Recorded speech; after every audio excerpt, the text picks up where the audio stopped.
as normas aqui do próprio Estado de Santa Catarina, eu gostaria de trazer para vocês aqui algumas questões relativas a alguns prazos ainda lá da Resolução 81, finalizando ela, e algumas questões relativas à investidura, exercício, outorga da delegação, etc., porque isso sempre cai em prova de quem faz o quê e os prazos respectivos.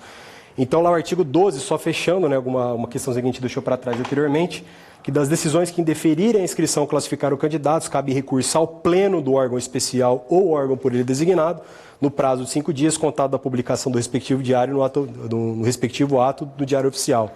E nos recursos referentes à classificação dos candidatos, será assegurado o sigilo da identificação desses. Tá? Então, esse artigo aqui já caiu em uma prova de primeira fase também, organizado pela Banca IESES. Artigo 13. Encerrando o concurso, o presidente do Tribunal de Justiça expedirá o ato outorgando a delegação. Então, o primeiro ato que é praticado quando finaliza um concurso é chamado outorga da delegação. Tá? Então, no momento da audiência de escolha, quando é outorgada a delegação ali, nós temos o primeiro ato, que é a outorga da delegação.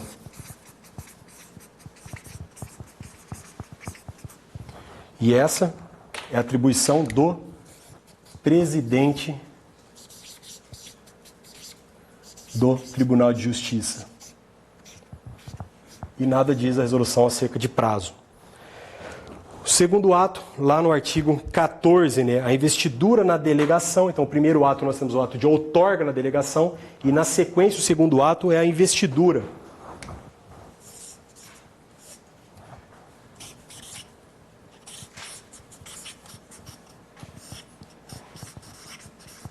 Investidura.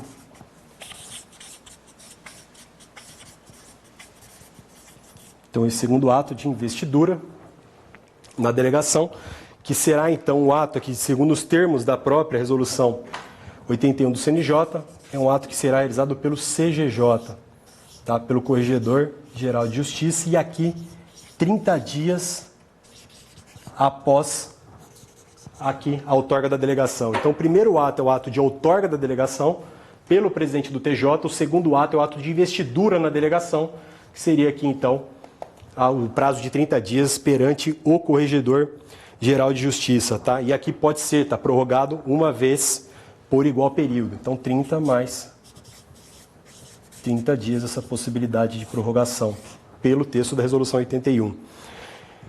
Não ocorrendo a investidura dentro desse prazo, né, de 30 ou mais 30, será tornado sem efeito a outorga da delegação. Então, se não ocorrer a investidura, a outorga aqui, ela retroage e se torna sem efeito, tá? Não é nulidade, não é a anulabilidade, etc., e sim é ato de tornar sem efeito a outorga da delegação.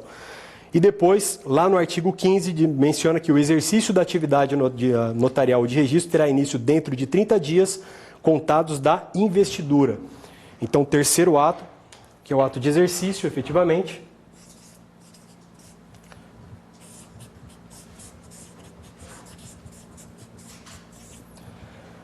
esse ato de exercício conta-se, então, prazo de 30 dias contados da investidura, e este será realizado perante o juiz com atribuição correcional. Tá, então, se aqui ele é competente para dar exercício ao delegado, o corregedor do Estado DF ou o magistrado por ele designado, então, geralmente é o CGJ delegando para o juiz com atribuição correcional, e se não ocorrer aqui, dentro do prazo legal, torna-se sem efeito o ato da outorga de delegação novamente.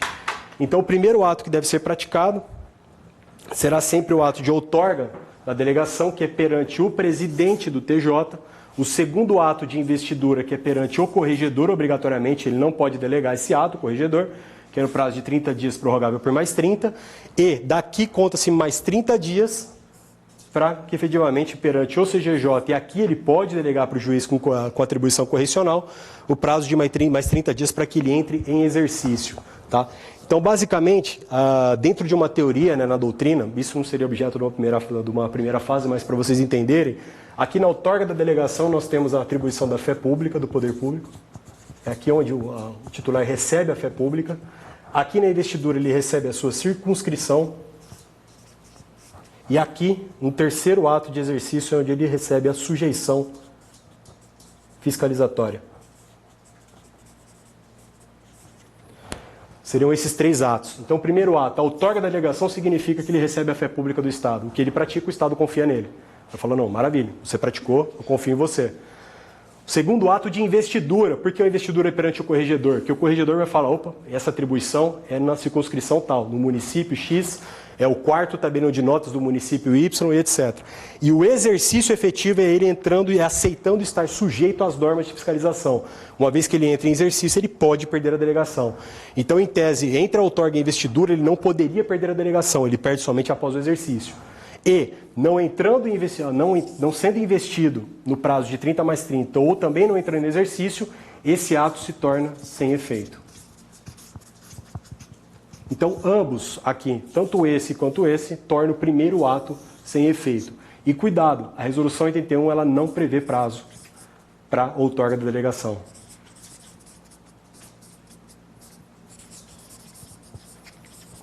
Ela prevê prazo somente depois da outorga, que é o prazo de 30 mais 30 na investidura, perante o CGJ, ou do exercício perante o CGJ, ou juiz com atribuição correcional, que seria o juiz administrativo, no prazo de 30 dias. Então, esse aqui é o regramento, né, a linha, né, que depois de aprovado, acho que todo mundo, né, o objetivo aí é passar a primeira, segunda, terceira fase, títulos e chegar finalmente ao terceiro ato ali, que é entrar em exercício efetivo em uma serventia extrajudicial. Dando sequência, pessoal, agora nessa parte em diante a gente entra efetivamente nas normas mesmo do Estado de Santa Catarina, que tem, né, lógico, uma incidência muito grande. O IESES, ele pergunta muito peculiaridade local, tá? É uma marca muito forte do IESES. Às vezes, basicamente, o IESES ele tem uma tendência muito forte a sempre perguntar o texto expresso da própria norma. No estado do Ceará, na última prova que teve lá, eles acabaram inventando um pouquinho a moda em cima da redação, fizeram uma impropriedade, umas questões absurdas lá, erraram bastante, então a tendência é que eles acabem voltando para o que eles estavam antes. Ctrl+C, Ctrl+V, coloca, altera 1 ou 2 palavras e joga na prova para vocês. Tá? Então esse é mais ou menos o estilo de prova do IESES, principalmente no que diz respeito ao notarial e registral. E, verificando dentro das normas, eu trouxe para vocês até algumas questões de cunho mais administrativo, porque as normas do Estado de Santa Catarina, ela traz, né, um compêndio tanto da atividade dos cartórios judiciais como também do extra. Então ele faz uma mistura dos dois e, ora, né, tem alguns institutos ali que ele trabalha com as duas atividades. Então, dentro de um capítulo, etc., que seria voltado aqui dentro do artigo 59, estruturalmente estaria ainda dentro da parte do Poder Judiciário, dos cartórios judiciais, ele acaba trazendo algumas questões de procedimento do extrajudicial. Tá? Então, a gente tem que tomar cuidado que ele faz alguma baguncinha ali, né, nesse aspecto. E traz o artigo 59, que na esfera extrajudicial são considerados procedimentos administrativos sem prejuízo de outros, a consulta, a comunicação de indisponibilidade de bens e localização de assento civil e também o procedimento disciplinar. Tá, então, sem prejuízo de outros, seria suscitação de dúvida, pedido de providências, etc., que também se enquadrariam dentro do regramento administrativo comum. A consulta, ele traz o que é a consulta lá no artigo 60. Ele diz que a consulta ela deve ser encaminhada à Corregedoria Geral da Justiça. Tá? Cuidado, o IESES troca isso aqui por TJ, por qualquer outro órgão, pelo órgão especial do Tribunal de Justiça, pelo Pleno, ser encaminhado ao Pleno, etc. Mas não, é encaminhado à CGJ, via Central de Atendimento Eletrônico e vai atender aqui aos seguintes requisitos. Formulada por notário oficial de registro ou órgão judiciário com atuação na esfera extrajudicial, tá? Então aqui a exclusividade destes 3 aqui para fazer esse pedido da consulta, e ela tratar de questão em tese ou uniformização de procedimento ou consulta não respondida por juiz de registros públicos no prazo de 10 dias. Tá? Então tem um prazinho para levar também. E, eventualmente, um pedido de auxílio, né, do juiz diretor do foro ou dos registros públicos, desde que delimitado o ponto específico do tema em que paira a dificuldade.